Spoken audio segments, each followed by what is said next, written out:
Kalafelle bona nyate kachomelle orma nyate Dimadi barruf garre imbadini dugan tante Kalafelle bona nyate kachomelle orma nyate Dimadi barruf garre imbadini dugan tante Nefifine achilali ardabe kanke zachiso Oromiyati agari sirra du'a gadi sindeso Duran silasi awalan bolla keessan gadi silalan Yeroo fayyuun Oromiyaa ol jedhime haa silalan Karooba oodaan daraare kanabe oodaan daraare Kabisilodaan daraare kabullukoodaan daraare Kabultumodaan daraare odaa jalaatti walgeenna Adaaf gadaa Oromticha walirra barree bareenna Biyya dachii warqii magarsu Oromiyaatti asin obsu Galma hundee Oromoota maddi walaa fuudhaloota Addeessa aduun ol baate dukaan illee jala hiriirte Amma sunduuni jabaanna gadaan gadaa gadatti deefte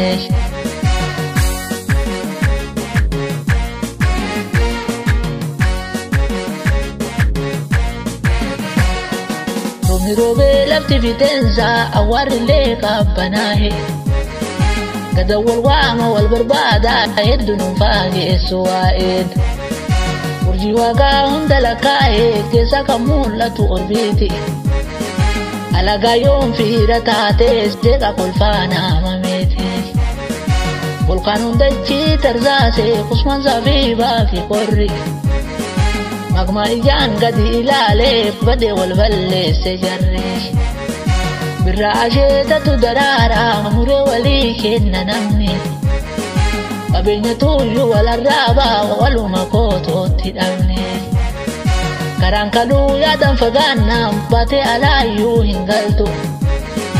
Ufii kunoo wal birateetti ijji lamaa walin agartu Guyyaa torbee ji'a waggaadhaan hundumtinuu walin gitu Wal ari'aa waluma reebaa ijaan illee ni argitu Bona gannaa ji'a arbaasaa birraan illee ka gammachuu Awwaalfamee gannaa lebuunee laalle irraan takkaanfachuu Jirra jirtuu jedha baaniin birraa barii barri kajeele Intaltillee heeruma geettee gurbaanillee fudha kajeele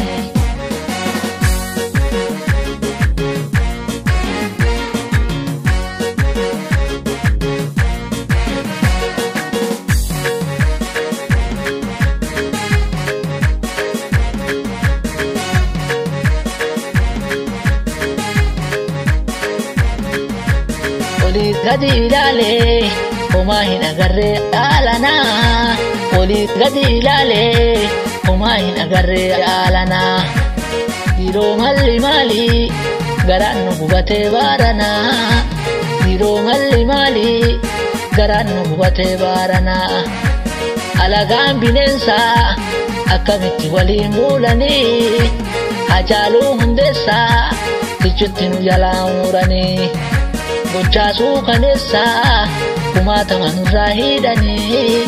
Gochaasuu kaneessaaf kumaatama nurraa hidhanii Yabiirbiirsa goroo atillee garaa jajjabaattee Hajee ilma hundeessaa alagaatti nurraa kalaattee Roobni samii roobee galaanni guddaan taa'ee booruu Sabni koo hiraaree dukkantii bariisaa hin oolu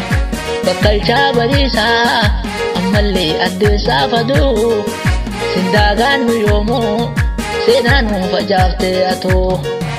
Jirtuu nuun jettaa jirraa jenna duraayyoo tanaa Goshee kuutan ta'e akkuma bakkalchaaf goobanaa Bahaa fi dhihaa ni baafanna jenneerraa gumaa Kunoo sabni kee sababa sarra saasaan dhumaa Amboo dhaalattee ati ka Oromooti maraa Hajee goota koo kunoo amma nu boohee garaan